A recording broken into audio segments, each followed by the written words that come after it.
From New Hampshire Public Radio and the Howe Library in Hanover, New Hampshire, you're listening to Check This Out, a new literary series where we dive deeply into the works of emerging and diverse authors you may not have discovered yet. I'm your host, Rachel Barenbaum, author of the novel Atomic Anna.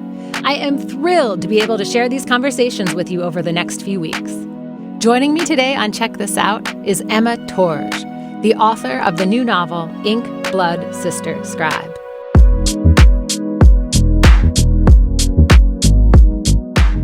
Emma Törzs teaches at Macalester College in Minneapolis, Minnesota, and is a writer and occasional translator. I knew I had to invite her to join me on the show when I read her book and loved it. And then she told me she did part of her research for this project and others by attending the Launch Pad Astronomy Workshop in Wyoming. This workshop is a crash course for writers in modern astronomical science that offers lectures, discussions, and actual observation time through the University of Wyoming's professional telescopes, meaning she learned how to write about magical sci-fi subjects from NASA. In my mind, it just doesn't get cooler than that. Ink, Blood, Sister, Scribe is about two estranged half-sisters tasked with guarding their family's library of magical books. They work together along with a stranger, a magical scribe, to unravel a deadly secret at the heart of their collection, a tale of familial loyalty and betrayal and the pursuit of magic and power. Törzs says swaths of the story were inspired by her family's Hungarian roots, by what it took for them to survive the Holocaust, and I saw that influence on every page. The pages flew, and I'm honored to have Emma on our show today. Welcome, Emma. Hi, Rachel. Thank you so much for having me. So I actually met Emma on an island in Maine at an artist residency over the summer. And the first thing she told me about this book was that she had been working with her agent to sell a novel for over 10 years. This book has been over 10 years in the making. Emma, talk to us about the story and how you got here today. The book itself, it only took me about 2 years to write. But when you say it was 10 years in the making, I think a lot of first novels are actually however many years old the person is in the making. So I would say this book was maybe like 34 years in the making. I finished it at age 34. But yes, I first started talking to my agent when she reached out about a short story that I had written in 2012. And she said, I'm interested in signing with you, but only when you have a novel. I don't sign for short stories. And then she would check in with me every so often over the years, hey, how's it going? Do you have a novel? And I did have a novel eventually that I queried her with. And she, signed me and tried to sell that novel, and it did not work. Nobody would buy it. That book took a very long time to write. That book took like 7 years to write. And in retrospect, I'm so glad it did not get published. It's like extremely boring. I mean, I love my agent and I do trust her intuition, and she is still a fan of the book, which I appreciate. But there's definitely something to be said for not publishing the very first book that you ever finish. So I actually feel really grateful that that didn't work out and allowed me to go in a totally new direction. That book was literary fiction, like literary realism. And after it didn't sell, I had a sort of reawakening to what made me happy as a writer. It's quite depressing to not sell a book that took 7 years to write. So I had to kind of sit with myself and think, okay, what would be worth trying to write again that would keep me happy and engaged as a writer? And the answer was fantasy fiction. So I sort of went back to my junior high school roots with this. I love that. So tell us, what is the book about? Give us your elevator pitch. The book is about two half-sisters who were raised by their father to protect their family's library of magical books. And when the book opens, they haven't seen one another for about 10 years. One is in Antarctica, one is in Vermont. And due to certain events, including the death of their father at the hands of one of his own magical volumes, they must slowly begin to work together after being estranged for 10 years. And then there's also a third point of view, a wealthy young man in London who's sort of beginning to wonder about his life of power and whether it's maybe more of a cage.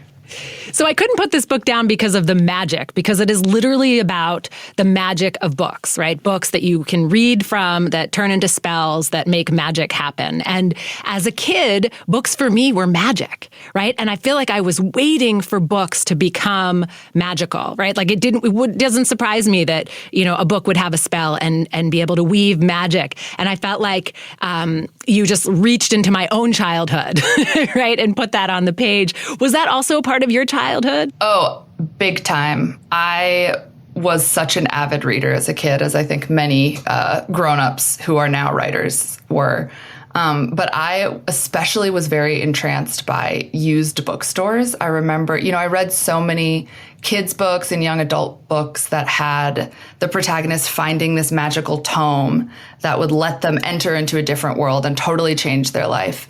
And so I would go to used bookstores, at like 10 years old or something, and literally wander the shelves, touching every spine, waiting for like a jolt of recognition or electricity. I was totally sure that I would find that book eventually. And I think as a writer, we're kind of always looking for that spark in a metaphorical way. Like, okay, what's the book that's going to open up my doors and change my life? And, I think every book you write changes your life in a little way, whether or not it's published. But I really wanted to channel a lot of what made me a joyful childhood reader into a book for adults. And your two main characters, Joanna and Esther, are raised to be guardians of one another and of this magical library. And there's just a lot of pressure on them, right, to watch over these magical books, to watch over the family's magical legacy. And there was so much pressure on them from these books. How did you think about that? I mean, I think to me, despite like magic or fantastical elements, this is a family story. And as you said, very eloquently, it's a story about the expectations of family. And I have a lovely family who, certainly did not charge me with any grandiose tasks as a child. But I still, my sister is one of my favorite people in this world. And I feel very responsible for her in some way. She would hate for me to say that. She's a fully grown woman. But, the weight of love, I think, can be really intense, and it feels sometimes like a responsibility. When you love someone or something so much, you want to protect it. You want the very best for it.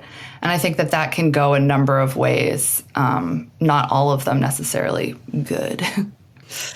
Yeah, but I think you're right. We all grow up with some expectations from our family, whether it's, that you're supposed to be a doctor or take over a family business or watch over your sister or brother, right? There are expectations that are built into every family. Keep your family safe, right? It might be as basic as that. And you really wove that into this book. Did that just come out sort of naturally, or was that, the result of many drafts that you worked through? I think the sister dynamic is actually the only thing that really remained constant through every draft. Whether or not that's because I have sisters myself. I have one blood sister and then 3 stepsisters. So I am no stranger to sisters, as I know you are no stranger to sisters. So I think that was always the heart of the book for me, is sort of following this dynamic between the two of them. They both are looking out for each other in their own ways, and, tracking how they got through the messiness of that dynamic to relearn how to love one another as adults, I think, is part of what this book is about for me. Yeah. So I was wondering if you could take us into the world of this book, to Joanna and Esther, and if you could read a little excerpt for us. Sure. I will read. This is the book alternates between 3, not points of view because it's all in third person, but it alternates between 3 perspectives. We have Joanna in Vermont, Esther in Antarctica, where she's an electrician on a research base, and then Nicholas, who comes in a little bit later, but is a very important part of the book, who's outside London. So this is from Esther in Antarctica. So we're about to hear you launch us on the adventure. So go ahead. Exactly. This is like the dun-dun-dun moment of chapter 1. Okay. Leave every year on November 2nd, Esther's father had said, or the people who killed your mother will come for you too. And not only you, Esther, they'll come for your sister. For these past 10 years, she had listened, she had obeyed. Every November 1st, she had packed up her things, and every November 2nd, she had started moving, sometimes driving for that long day and night, sometimes taking a series of buses, planes, trains, not sleeping. From Vancouver to Mexico City, from Paris to Berlin, from Minneapolis to Antarctica. Every year, like clockwork, except this year. This year, she had ignored his warning. This year, she had stayed. And now it was November 5th. The station was filled with strangers, and one of them had brought a book. Dun, dun, dun. Dun, dun, dun. And we are launched onto the adventure. If you're just joining us, I'm Rachel Barenbaum. My guest today is Emma Törzs, and you are listening to Check This Out on New Hampshire Public Radio. We're talking about Emma's new novel, Ink, Blood, Sister, Scribe. Okay, Emma, so we are launched on this adventure. These two sisters, they're supposed to be guarding the magic. They're supposed to be guarding one another. And yet they start having this feeling that maybe something isn't quite right. Maybe they don't know everything that's happening. And we really get into another theme in this book, which is not just the weight of expectations, but what happens when you grow up believing one thing about your family, and then you learn that a lot of it was just a lie. What do you do with that? Yeah, I think secrets are maybe the biggest recurring theme in this book, which is not something that I noticed until I started doing interviews and people started asking me about all the secrets. And I was like, oh, yeah, we got lots of secrets in this book. And I do think, the urge for me is always to make metaphor out of these things that I did accidentally. Because, of course, I meant to put in secrets because I wanted the reader to be excited and pulled along, but I wasn't thinking about what a theme is. That's something that you think about after when you're analyzing a book, or at least for some of us. Some writers I know sit down and they're like, I know what themes I want to hit. For me, it's more vague, sisters, books, So I realized later that there were many, many secrets. And I think that part of this book is in many ways, like I said, an updated version of the young adult novels that I loved as a child. And it's very hard to write an adult fantasy about, it is a coming of age book still. These are older young adults. They're, in their late 20s. But for some of us, it takes longer to come of age. You don't just come of age at 16 and then boom, you're of age. Every choice you've made is what will propel you into your future. And I think that secrets are a big part of coming of age and sort of uncovering all the truths that you were told as a child and realizing that none of those things are necessarily true and that you can choose your own truths, and that, you take some things your parents teach you and you take it with you forever, and some things you set aside and think, okay, well, that shan't serve me anymore, and I will be an adult without adhering specifically to this thing that my parents told me every single day of my whole life. So, Emma, your family came to America from Hungary, and your characters in the book are also from Hungary, and we see some of those roots in there. How did that really influence the characters, and how did you weave that into the book, that history, that family history of your own family? People often ask me and other writers, what parts of this are true, what really come from your real life. Actually, in this book, that is the only thing that I really just stole wholesale from my own family history, is that my paternal family were actors in Budapest, just like the paternal family of the sisters in this book. And, I think it was important to me. The characters are Jewish. My family is Hungarian Jewish.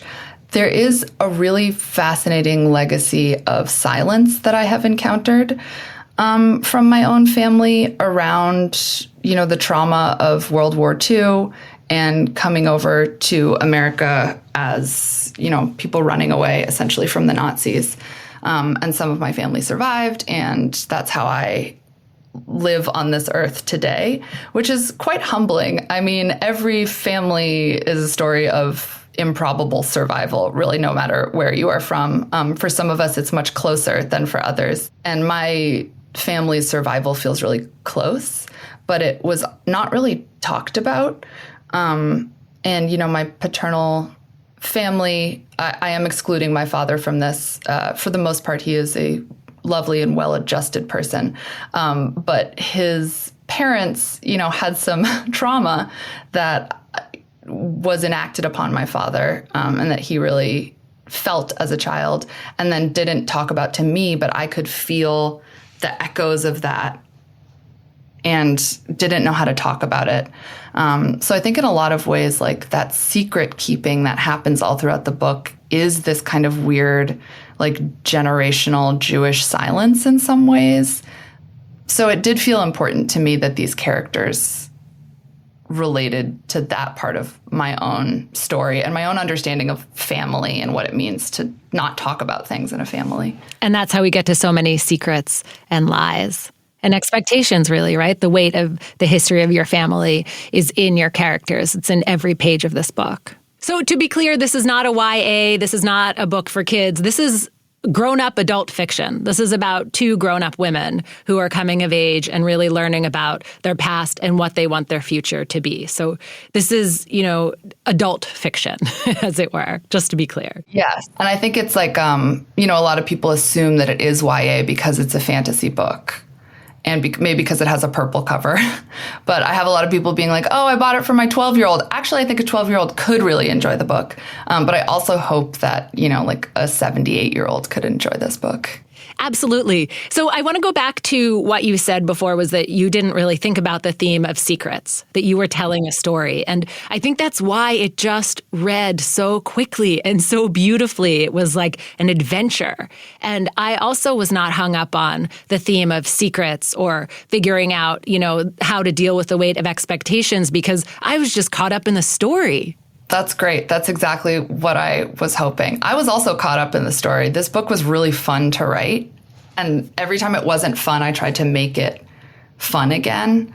And hopefully that translates on the page. It was really me amusing myself for 400 pages. It definitely did. Well, while we're talking about the different ways that people have classified this book, congratulations. Good Morning America chose this book as their selection for Pride Month. So the book starts out with a bang. There's an amazing love scene between one of the sisters, Esther, and another woman, Pearl. And they just happen to be two people that are in love in the book. And their love scene and love story is as much a part as Joanna's love for her sister, right? The sisterly love, and then Joanna falls in love later in the book. And so there's just lots of love in this book. And, I'm not sure that I would have called this a queer novel, and yet that's one of the ways it's being classified. What do you think about that? I am fascinated by market classifications and genre in general. It's another thing that I think I didn't think about while I was writing the book. I wasn't thinking about how I would put this book on shelves, for better or for worse. Some writers are really good at thinking about that. It didn't occur to me. I was just writing the book that I was writing. I thought of it sort of generally as a capital F fantasy novel, and that's really as far as I got in terms of thinking about its classification. And then when you sell a book and your publisher begins to market it, that's when all these subcategories get sort of put on your book and people decide how to market it. So I am very happy with people thinking of it as a queer book if it helps queer readers find the book. So I'm, that I was very proud that it was a Pride Month pick. I was really stoked about that. I didn't think of it as a queer book while I was writing it, mostly because, I live in a world where many, if not most of my friends are queer. Most of them are queer women. It would be weirder to me to write a book without queerness in it. I think if I just wrote a totally straight book, that would feel much more forced and like a weird lie than having, a love scene between two women on page 6 or whatever, which I do understand might be weird to some readers or out of the norm. But for me, that's very much my norm. So I'm very happy for people to think of it as a queer book if it helps them find that book. But I also don't think it is, I think queerness is really interesting because you can sort of apply a queer lens to a lot of things. I have had some queer readers say that this book really meant a lot to them, and that what you were talking about, that weight of expectation and family, they interpreted as sort of like a queer story. Like that weight of expectation can be especially painful for queer people. It's a totally different set of expectations. I was not thinking about that at all. Maybe that was part of what was going on in my subconscious. But that wasn't like the metaphor that I was focusing on as I was writing. So I think it's just kind of fun to see your book read by other people and labeled by other people. It's a very trippy experience, honestly. Because, not all of us are thinking every step of the way about, how it will be shelved or labeled or perceived. That comes later. Right. You were just writing an adventure. Totally. And you were talking about family expectations, sister love. Yeah. And for me, the way I read it was just, one sister fell in love with a woman and one fell in love with a man. And, that's it. That's not the heart of the story at all. That's just the way life goes. No. And actually the interviewer on Good Morning America pointed something out then. It made me happy that she noticed. Where she was like, well, these two women are already together. It's not a love story or a coming out story. I think which is often maybe what you think of when you think of queer literature. You think of a love story or the coming out, and they're just together. They start the book together. I won't tell you how they end. You'll have to read the book to see if they stay together. All right, and you're going to have to stick with us so we can hear some more from Emma Törzs. I'm Rachel Barenbaum. You're listening to Check This Out on NHPR. We're going to take a short break. We'll be back in just a moment with my guest, Emma Törzs. We're talking about her new novel, Ink, Blood, Sister, Scribe. Stay with us.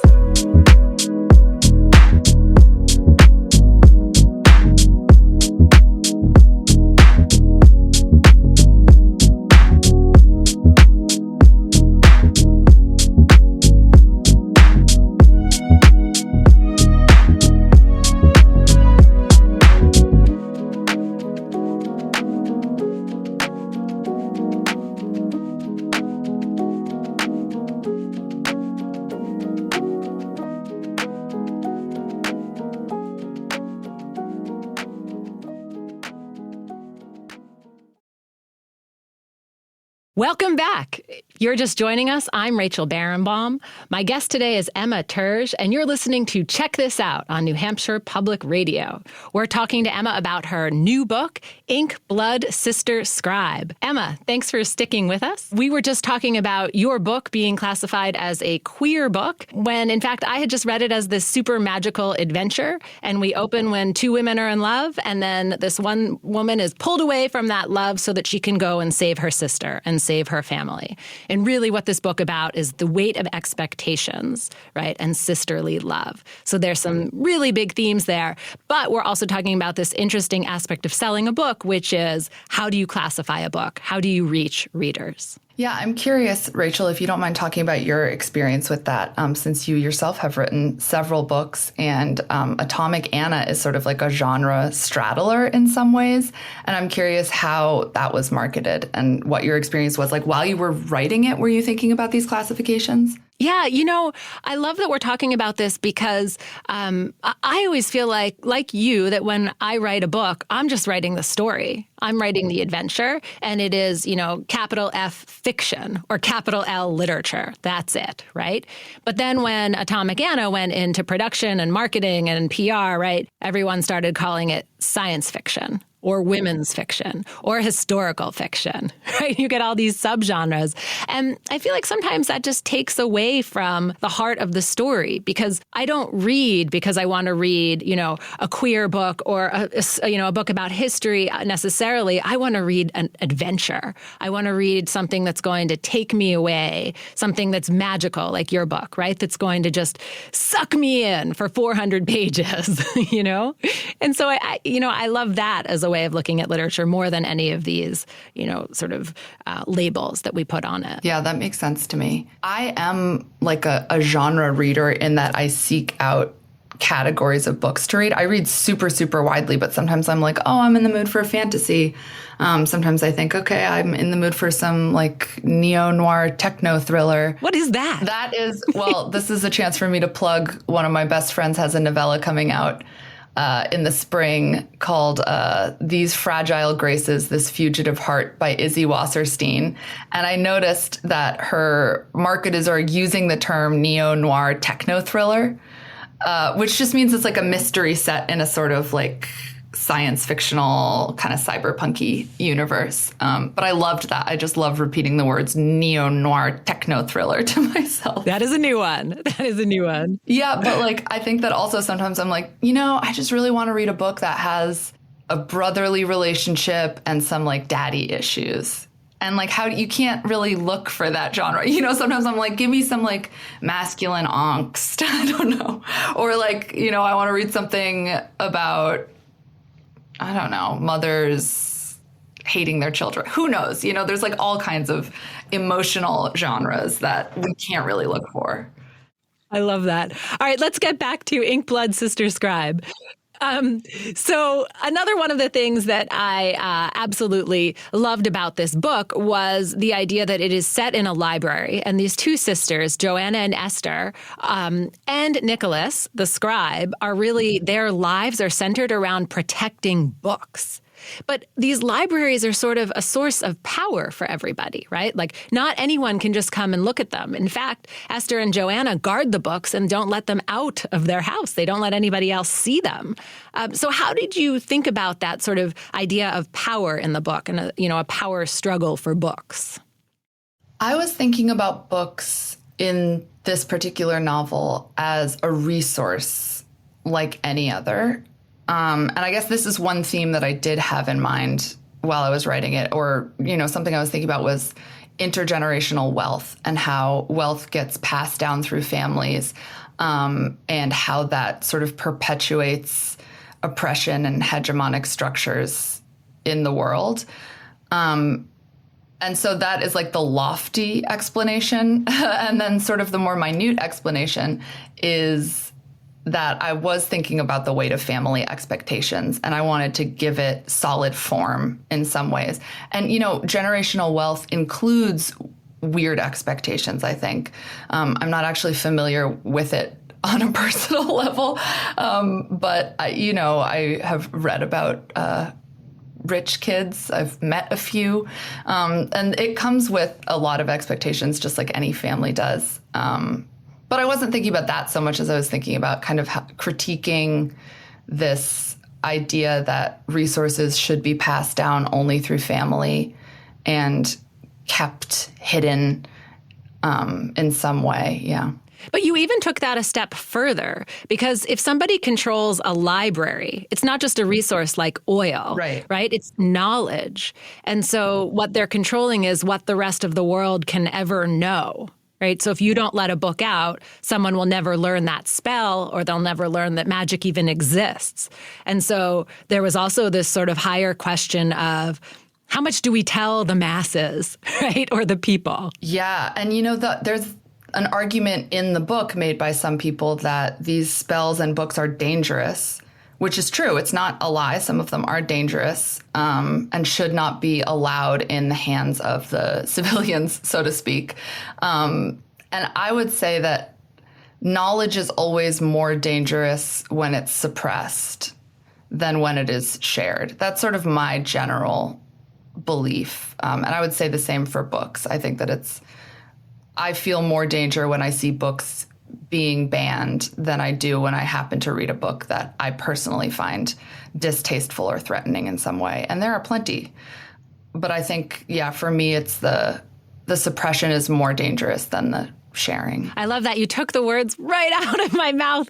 I was going to say it felt like this modern movement to ban books, right? And literally take them off the shelves. They are no longer allowed to circulate. That is a big theme in this book. Yes, it's something I find very stressful to think about. And it really breaks my heart to think about all the kids who are not finding their, soul book the way that I did when I was a kid. And that really was, having a vast library and a friendly librarian and parents who would let me read whatever I wanted was so meaningful to me and has shaped my life. Obviously, I grew up to be a writer.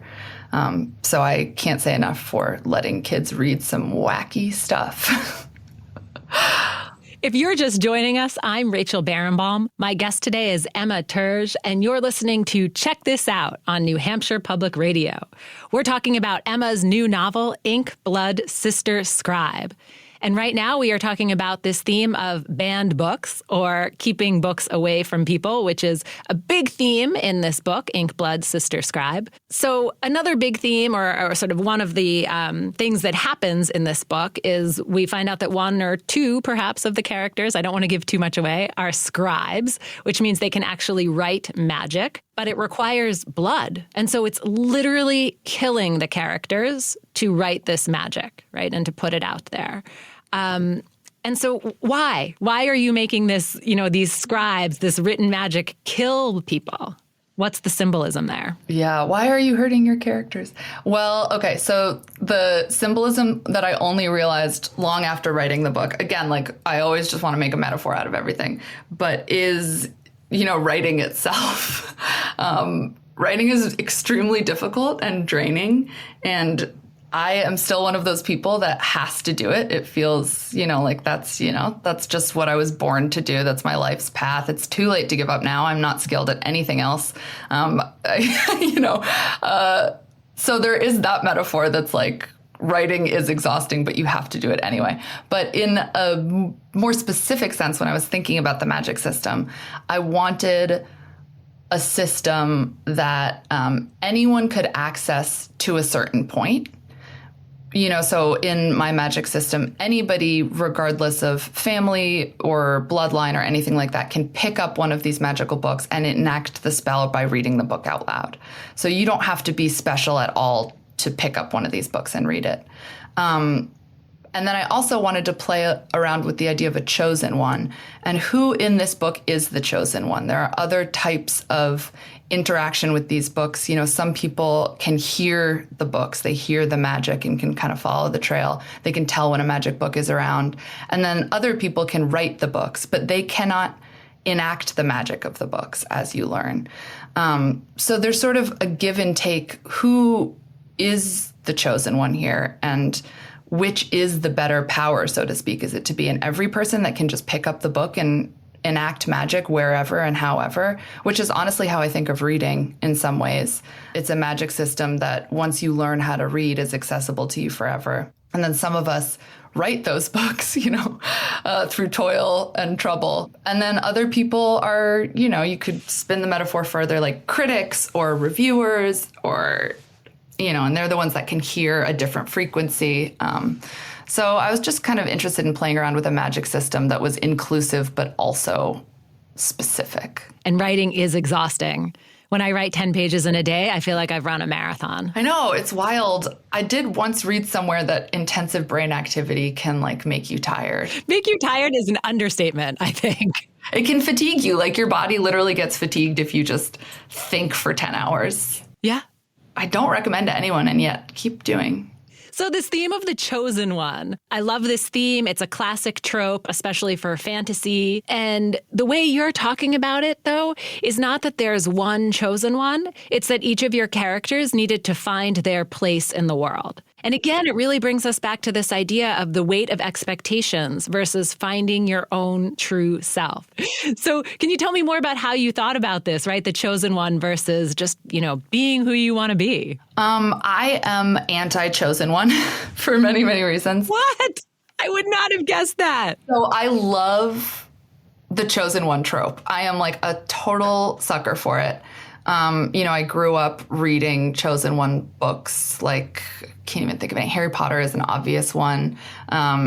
Anything where it's like the one character has the weight of the world on their shoulder. One of my absolute favorite novels is The Golden Compass by Philip Pullman, which I think at any age is genuinely just a perfect novel. I love the whole series, but that first book just I think is stunning. And it is about a chosen one who does not know that she is chosen.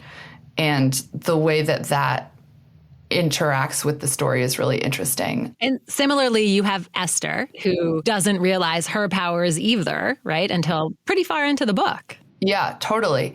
I don't know why I keep going back to this metaphor of being a writer, but I feel so lucky to have known from a young age, what my personal power was. It was very clear that I was unskilled in other realms, but I was always a really strong reader.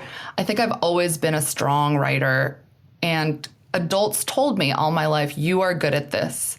You are really good at this. This is what you should do, which is really nice in some ways. But in other ways, I wonder what else I could have done if anyone had told me I was good at literally anything else.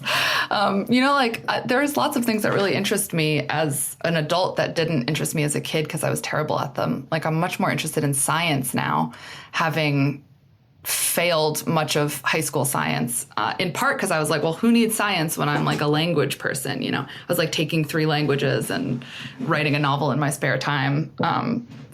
So I think that's like a roundabout way of saying that a lot of the ways that we are told that we're special are both true, maybe, but also kind of predetermined.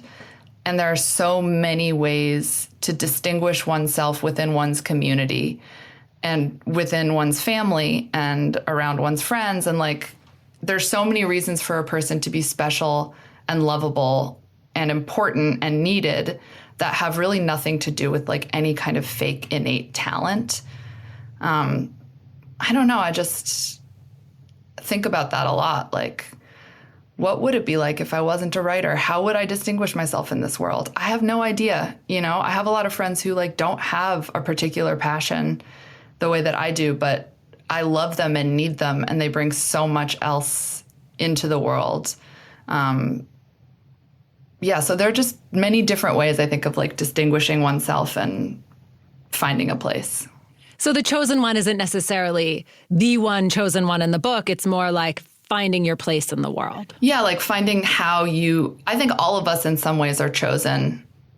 Yes. And I think that for some, it's more of a struggle to figure out in what way. I want to believe that. I do think everyone is special. I don't like everyone, but I think everyone like has their own special power that they can bring to the world. Some people use it for evil, but... So another big universal theme, fat, juicy theme that you weave into these pages is this idea of loneliness, even in the middle of family, and also loneliness when you lose a parent. There are, all of the main characters pretty much have lost a parent or someone very close to them. And even though they have people that they know love them, they feel so lonely. Can you talk about that for us? Yes. This, again, is something in retrospect I realized. I wrote this book during quarantine, during lockdown, when I was at home all day, which is not an experience I have ever had before. I am a super busy, like very social person. It's usually, I have to force myself to stay at home. And for almost 2 years, I taught online for a year and a half. So I wasn't seeing students. I wasn't seeing colleagues. I was living with 5 other people. So I wasn't as lonely as some. And I'm incredibly grateful to my beloved housemates for sustaining me during that time. But this is totally a pandemic novel. Everyone is isolated. I mean, Joanna is locked away in a house in Vermont, literally can't be out past dark for magical reasons. Esther is on a research base in Antarctica, about as far as removed as you can get. Nicholas is literally locked in a house in England. I mean, they're all just locked in their houses, which is what I was experiencing at the time. I was locked in my house. I really wasn't going anywhere. And I think I was experiencing isolation maybe for the first time in my adult life, despite the fact that I had more people around me than most people do in such situations. And, I was Zooming all the time with my friends, talking to my family. But it was a profoundly unsettling experience. And I fear boredom and loneliness probably more than any things in this world, aside from the obvious ones like mass catastrophe and, real problems.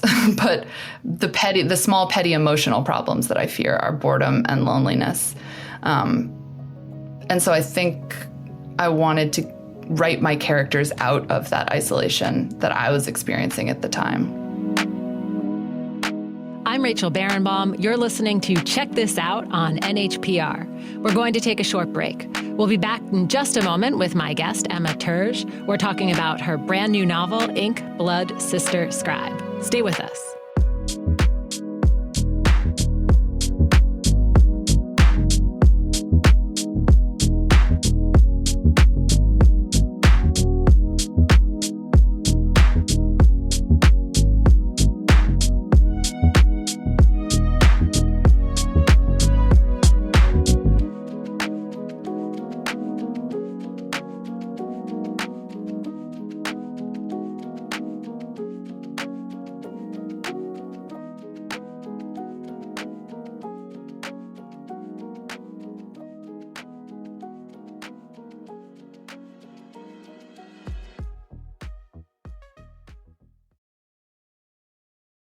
Welcome back. I'm Rachel Barenbaum, and you are listening to Check This Out on New Hampshire Public Radio. My guest today is Emma Törzs, and we are talking about her brand new debut novel, Ink, Blood, Sister, Scribe. So, Emma, we're going to shift the interview a little bit and talk about you as a writer out in the world. We have a lot of listeners who want to be writers, who are writers, or who just love writers. So, I want to just ask you about social media. I've been dying to ask you this because, of course, when I Google stalk you, I find your website and it says no social media. So why? Why no social media? It is not for me.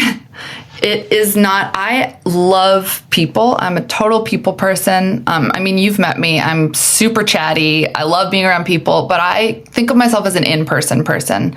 The thought of crafting my personality on the internet causes me such existential stress that it never seemed worth the benefits. It's really hard to be a writer with no social media. Like, I'll be honest, it's definitely a knock on my career, probably in some ways. Like, I have friends who have gotten amazing opportunities through social media and have met incredible people. And I'm not anti-social media in general. But for me, it does not feel authentic. It's not in line with my values. As much as I can, I try to live according to my values. In some ways, it's really hard. Like, I buy from Amazon all the time, but I just can't do social media. I'm sure your agent and PR people are like, come on, Emma, get on Instagram. They have actually been so understanding. And when because I brought it up in the initial meetings with them, when they were thinking about buying my book, I was like, just so you know, I will never get social media. There's nothing you can do to make me do it. It's a hard line for me. It's a boundary. And they were like, well, you haven't had it yet. So if you just got it right now, you'd probably be terrible at it. So, that's our job. We're here to market your book. We have social media. So they have been super understanding, and I feel incredibly grateful for that aspect of the publication process. Sometimes I feel left out. Everybody's on the socials doing the cool stuff. But I would rather have no one read my book than get social media, I think although who knows? Check in on me in like 5 years and I reserve the right to change my mind at any moment. Fair enough.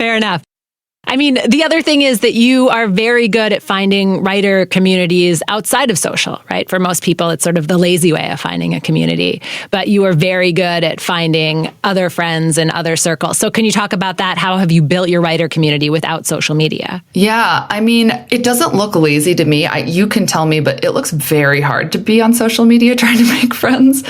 For me, it's much more natural to make friends in person. And I am lucky in that I have a pretty flexible work schedule because I am on the academic schedule, which means I get, a month in winter off and then 4 months in summer off, which is honestly wild if you think about it. That's a lot of time off, which is one of the reasons that I will stay in academia for as long as they let me. But it gives you a lot of time to travel, especially if you have no children, which I do not. And, my cat needs me, but for the most part, I don't have that many responsibilities here at home and my housemates take care of my cat. So I have traveled a lot. I've done a ton of residencies, including the one that I met you at. And I made a bunch of lovely friends at that residency. Here we are talking today. So I've done, I think, like 10 or 12 residencies and have kept a couple friends from each one. And I have lived in Minneapolis for almost 20 years. And I've lived in the same house for 11 years, going on 12 years. My college best friend lives 3 blocks away. I've just been really lucky in maintaining a long-term community and friends. And then a big thing is that I did this 6-week sci-fi fantasy workshop in Seattle called Clarion West, which is 18 writers for 6 weeks in a house. It's like the real world nerd edition.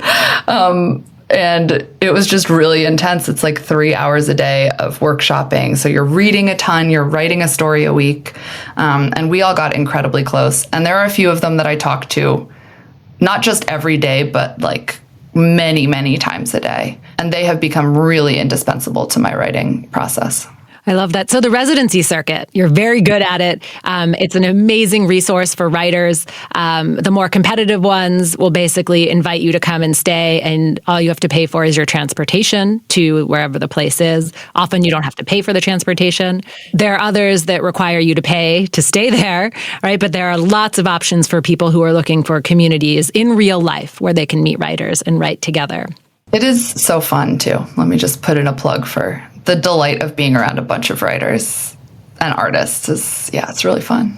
It is. It's a different kind of person, right? Who will pick up their life and just go, live on an island for 2 weeks, or, live in a lodge, or, do sci-fi together for 6 weeks, right? It's an amazing way to build your community. And then you find readers and you find people to hold you up, because it can be lonely when you're a writer sometimes. You find people to interview on New Hampshire Public Radio.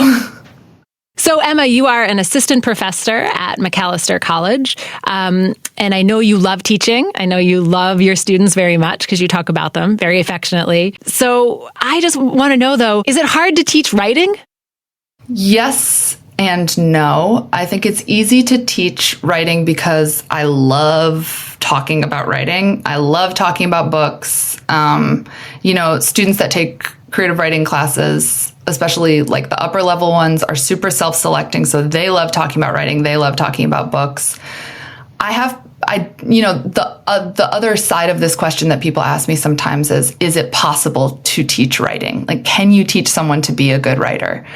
I think for me, the first step, which I have a little more control over, is teaching students to be good readers and, encouraging reading in them as much as possible. I have a lot of first-year intro students who come and they want to write stories. And I'm like, how many short stories have you read in your life? And they're like 2. Like, well, you have to read about 500 more and then come and talk to me. But I do think it's possible to teach people to be better writers than they are. There is such a thing as innate talent. Sometimes I'll get a student where I'm just like, good grief, kid, what have you been, where do you come from? And they're like, I don't know, New Jersey, They're just like amazing writers, and you can tell it just comes from a completely natural place. Then I have other students who show up, and I am lucky because I get to see them for 4 years growing as writers. Like, nothing is more fun to me than when I've had a student in my intro class and then in their senior year, like reading the work that they've developed. And I have definitely seen students become much better writers, some really good writers, via a lot of reading and a lot of hard work, and actually trying to use the techniques that we talk about in class. Like, you can learn how to write a good image. That's not innate. To some people it is, but other people really have to work on their imagery, and they can. You really can. So I do think that you can learn how to write, but you have to actually do your homework, kids, If you're just joining us, I'm Rachel Barenbaum. My guest today is Emma Törzs, and you're listening to Check This Out on New Hampshire Public Radio. We're talking about Emma's brand new novel, Ink, Blood, Sister, Scribe. And right now we are talking to Emma about the writer's life. She is an assistant professor at Macalester, and I also am dying to ask you, when people come to you and say, should I apply for an MFA? What do you say? It totally depends on the circumstances of the students. I have a lot of international students, and an MFA is a great way to extend your visa for a few years and write and make writing friends. So for international students who want to stay in the country, honestly, I often say, like, yes, an MFA is a great choice for you if you don't want to go to a different kind of graduate school. And that is just a purely practical answer. And then the other question is, I always tell them, don't ever pay for your MFA. And I will just repeat this publicly. Never pay for an MFA. It even rhymes. You can remember it that way. Unless you are independently wealthy or your parents don't mind paying for a degree that, it's still a luxury degree in a lot of ways. Some programs will treat it a little bit more professionally and teach you about resources and opportunities and how to be a working writer in the world. But a lot of programs treat it like an arts degree, which is, practical workshopping, like a studio degree. So you're writing a ton, you're in the workshop, And that is still, to my mind, it's a luxury degree. However, it is also a terminal degree, meaning I do not have a PhD, but with my MFA, I can teach at the college level. So if you want to be a creative writing professor, by all means, get your MFA. However, the terminal degree also comes with caveats where it's like, MFA plus a substantial record of publication is sort of the equivalent of a PhD for academic hirers. But if you just want to take yourself seriously as a writer and meet a bunch of other writers and live and breathe writing and books and totally immerse yourself, see if it's for you, I highly recommend an MFA. I had a blast in my MFA. I loved the people that I studied with. I loved my cohort. I think it helped that I was in a beautiful place. I was in Missoula, Montana. So I was also just hiking resplendent mountains every morning. But it's not for everybody. It's a little bit intense, some programs more intense than others. So it's a totally variable answer. And if you don't pay for it, who's going to pay for it? Because there are tuition bills. Well, many MFA programs are free. Some MFA programs have full scholarships where you get a complete tuition remittance, and oftentimes you also get a fellowship. So, for example, like a famous one is the University of Austin, Texas. The Mishner program is famously well-funded. If you go there, I think you don't even teach, and they just give you something like $25,000 to attend. So not only is it free, but it's fully funded. My program was free and funded, but in order to get paid by them, I had to teach throughout my graduate career. So I taught creative writing classes as I was a graduate student, which I liked because I knew that I wanted to be a professor. And so it gave me teaching experience while I was still in graduate school. But many programs are fully funded. And some programs are just like not completely funded, but they're not as expensive as some that I might name in New York City that cost literally $100,000. To me, that is unthinkable. Emma, what advice do you have for new writers or people who are just trying to get published for the first time? So advice about writing is very different than advice about publishing, as you probably know. Advice to new writers, I would say if you're very new, try to write about things that you are still curious about rather than trying to write things that you think that you have the answer to. I think exploratory writing is almost always more interesting than didactic writing, writing that thinks that it has the answer and is attempting to impart that answer to their reader, especially if you are a new writer. Didacticism is a tool that can be wielded in seasoned hands, I think, better than in new hands. So just making lists of questions about things, even if what you want to write about is, pirates. How many questions do you have about pirates? You will find a story if you write 15 questions about pirates. I guarantee it. So that would be my number one piece of advice. For publishing, my number one piece of advice is be nice to everyone. And unless they really deserve your ire, just try to be nice to everyone. Even people that you think are beneath you on the ladder of writing. You never know if the person that you were rude to at that conference is going to be the next bestseller, and they're going to remember how rude you were to them. So just be a decent person to everybody, and remember that publishing is both a gate-kept world and also a real community. So everyone in it is a person, and they know people. So just be nice. Don't be rude. I feel like that's good life advice. Just be nice to people. Just be nice. Yeah, just be nice to people. My family motto growing up, courtesy of my father, was safety, politeness, and critical thinking. And I think that has served me very well in life. And I would repeat it now. Let's hear it again. Safety, politeness, and critical thinking. I really love that. So is there a sequel to Ink Blood, Sister Scribe? Because you left us on a cliffhanger. No, there is no sequel at the moment. I have no plans. Let's put it that way. I did leave it a little bit open. I was hoping for some fan fiction maybe, but that hasn't happened yet. Yes, it is open. I may return to it at some point. My next book will almost certainly not have anything to do with this book, however. Thank you so much, Emma Törzs. Oh, thank you so much for having me. Thank you, everybody. You've been listening to Check This Out. I'm your host, Rachel Barenbaum, author of the novel Atomic Anna. My guest today was Emma Törzs. We were talking about her new book, Ink, Blood, Sister, Scribe. I'm here to bring you emerging and diverse authors, books and ideas I think you should be reading and talking about. If you love these books as much as I do, and I know you will, go to your library and check them out, or go to your local bookstore and buy a copy.